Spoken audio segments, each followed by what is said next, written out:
En campagne avec Pierrick Bonneau ce matin, à un peu plus d'un mois du premier tour des législatives, les candidats de Renaissance, qui est le nouveau nom de la République En Marche, se retrouvent aujourd'hui à Aubervilliers dans un séminaire de formation. Oui, parce que la politique, c'est un métier, ça s'apprend, notamment les débats télé. On est sur France 3 dimanche, première télé pour Mélanie Fortier, candidate RN de la 2e circonscription de Côte d'Or. Question sur son programme. Quelle est votre politique en matière de service public ? C'est pas une question piège. Mais en fait, j'ai pas tellement compris la question. Marine Le Pen, quel service public elle veut aujourd'hui en France ? Je suis désolée. Est-ce qu'on pourra couper cette partie ? J'ai vraiment pas compris cette question. Vous avez vu les anges passer, hein. Alors non, Terrible. Le principe du direct, c'est justement qu'on ne peut pas couper. Mélanie Fortier a réagi hier dans un tweet en proposant de discuter de la défense des services publics directement avec les électeurs. Mélanie Fortier n'est pas la seule candidate, loin de là, à avoir perdu ses moyens à la télé. Tenez, en juin 2017, Fabienne Colboc est candidate En Marche en Indre-et-Loire. C'est son premier débat télé.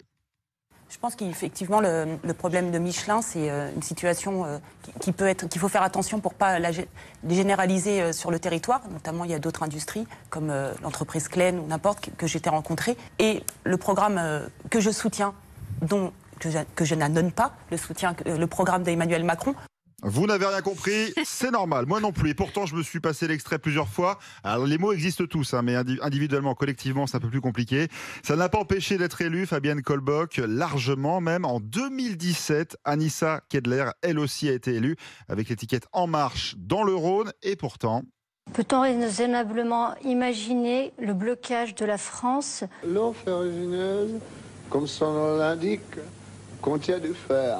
Voilà. Je voulais participer, et il se trouve effectivement en 2 minutes, peut-être pas comme vous.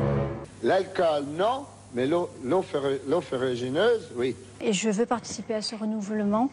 Le renouvellement, concept, déjà à la mode il y a 5 C'était avant ans. Renaissance. Voilà, où on a vu arriver beaucoup de novices en politique. Après tout, c'est bon pour la démocratie.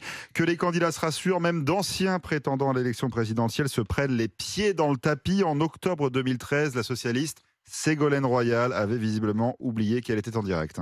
Ils se voient tous les mercredis, les ministres. Donc s'ils commencent à pleurnicher, c'est embêtant quand même. On va pleurnicher justement. Non, je retire cette phrase. Vous l'avez dit. Non. Ah ben, vous l'avez dit. Vous couperez en montage. Ah, il n'y a pas de montage. Il n'y a pas de montage.